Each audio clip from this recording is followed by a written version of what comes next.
Next question, and this goes to Supervisor Larson. There's rumor that the Altera Bakery project at the KK Triangle may be stalled due to Altera's request to move bus stop not being heated. Where do you stand on this issue? Well, it's a delicate balance. I've worked with, I'm on Dating Matters, you know, so I've seen the back and forth for those in the room that are on it. If you're not, I encourage you to get on it. It's a good discussion point on Yahoo groups. But I've seen the discussion around it. I think Altera is going to be a key partner in our neighborhoods when it comes in on KK, in the KK Triangle. Now, the bus stop is something I've worked with Alderman Zielinski and Supervisor Dimitrievich. And because it's in their districts currently, they're the ones who are working it out. But I think that there can be a balance there. For some reason, there's some who don't want transit bus stops, but it's key, especially for those who need to get to and from work, to those jobs that are going to be created right here in our neighborhood by Altera. So it's that balance that we're looking for. I think, you know, speaking of transit, I think that's something that I've worked very hard on and have stood up for. And I've had people who say that that's not a popular decision because everyone doesn't ride the transit systems in our area. But the fact is, whether you ride it or you don't ride it, it affects you and it affects your life. Because even if you don't, maybe those workers at Altera will. And maybe the person serving your food at the restaurant will. And they're required to get to and from jobs. And if we continue to let our transit system fall apart and not to get the dedicated sales tax, which we fought so hard for, we're going to lose more of the system. We've already lost 20%, and we've already lost access to over 40,000 jobs. That number is going to climb next year because the state failed to get dedicated funding. So that's something we'll fight hard for. Because if you have a bus stop or you don't have a bus stop, there's going to be no buses stopping there if we don't have that dedicated funding. Thank you. Well, that corner is the site of the original Kohl's food store. And for those of you who remember that old food store, that was once a very, very vibrant corner. And there have been a lot of great developments that have occurred on that corner, and it's returning. To see that building just kind of sitting there without a tenant is disheartening.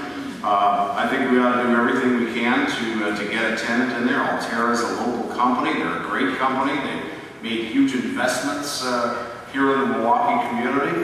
And I think that, you know, I don't understand why there's an issue with the county putting a bus stop there or not putting a bus stop there. If it's a vibrant corner, there ought to be a bus stop there. Heated or, you know, even better because it's a cold corner on a blustery winter morning. All right, next question. Senator Plale.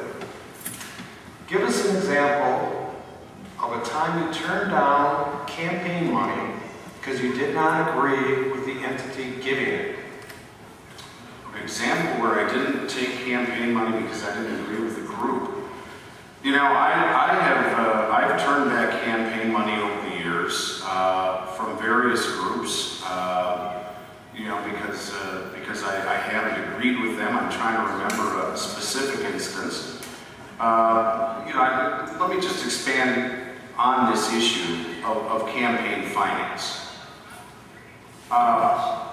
You know, it would be a great scenario where Supervisor Larson and I did not have to raise campaign funds.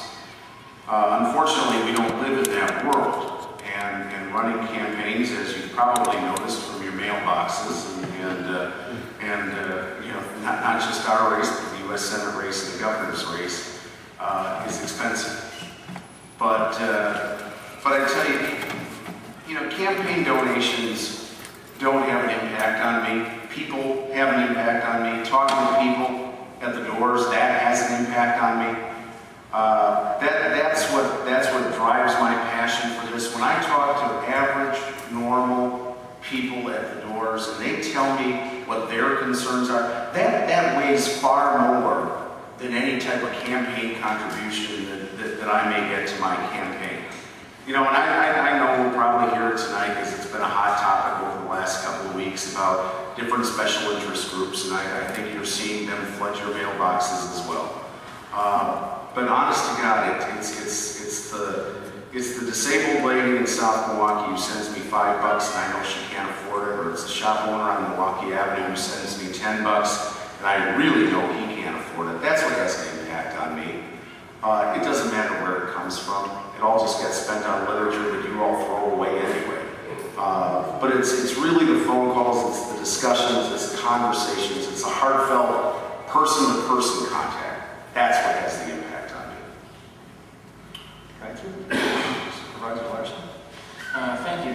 Yeah, there are several reasons. I don't take money from corporations or corporate lobbyists. I think given what happened earlier this year in Citizens United, opening the floodgates for corporations to directly give, and even before that, corporate lobbyists who want to see benefits to their companies at the behest of regular citizens, is something that it's dark, to say the least, and it's something where it's scary to see what can happen with that. I've seen what happens when you don't have those standards, and you don't have control over it.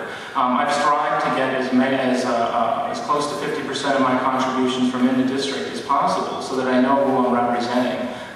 In contrast, Senator Plale has been over 80% outside of that. I have returned specifically, I have gotten a check where I returned it, and that was in my county supervisor race, and it was from a guy I was with at UW-Milwaukee, and he was somebody who tried to shut down the Women's Resource Center, the AIDS Resource Center, and the LGBT Community Center, and he thought, well, we went to school, we can be friends now. And that was something where I just didn't feel comfortable with it, and he had some pretty harsh words for me, but it's the right thing to do. If you take money from people you don't agree with, it's going to be a problem.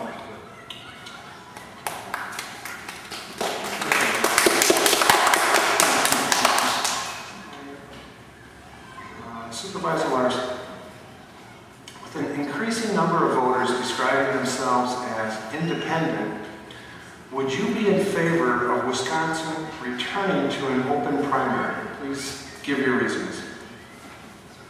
Well, that's a good question. I think that given Wisconsin's spirit of how we are all independents, I think we already have a good system where we don't have party registration in this state, so people can vote in whatever primary they choose. And it's funny when you come to the door and people say, oh, I'm an independent, or I'm a card-carrying Democrat or card-carrying Republican, or a registered. You know, they're thinking of another state. No one in the state has to register with either party. And I think that's the beauty of our independent system, is you can vote in whichever side that you want, and you can switch when you choose. If you want to vote in the Republican primary this September 14th, or the Republican primary this September 14th, you can choose to do that. And there's definitely voters out there who are kind of torn both ways. They're saying, well, I like you, but for some reason they also like Scott Walker. So apparently they're not reading the paper, but because we disagree on a lot of things. But they're out there, and these are the people who are not going to make up their mind until that last minute. But I think it prevents, if having an open primary, it prevents one side from trying to weaken the other side's candidate. And I think that's a problem. So in order to have stronger candidates representing stronger principles, I think we need to maintain the system that we've got. Thank you. Senator? Well, this is an issue that Mary Nelson and members of the South Milwaukee Women's Club have been lobbying for years. They would love to have a truly open primary system, and I agree with them. And Senator Risser has sponsored this bill. I've co-sponsored this bill with him before. I support the bill. Washington State recently enacted a truly open primary where you can, if you want, vote for Plale-Larson and Scott Walker without regard to party preference. And it's something that I would support. I anticipate Senator Risser is going to introduce that bill again, as he always does. And I will be a proud co-sponsor of that. And I think now with the state of Washington making that move, we can gain some momentum and actually get it done.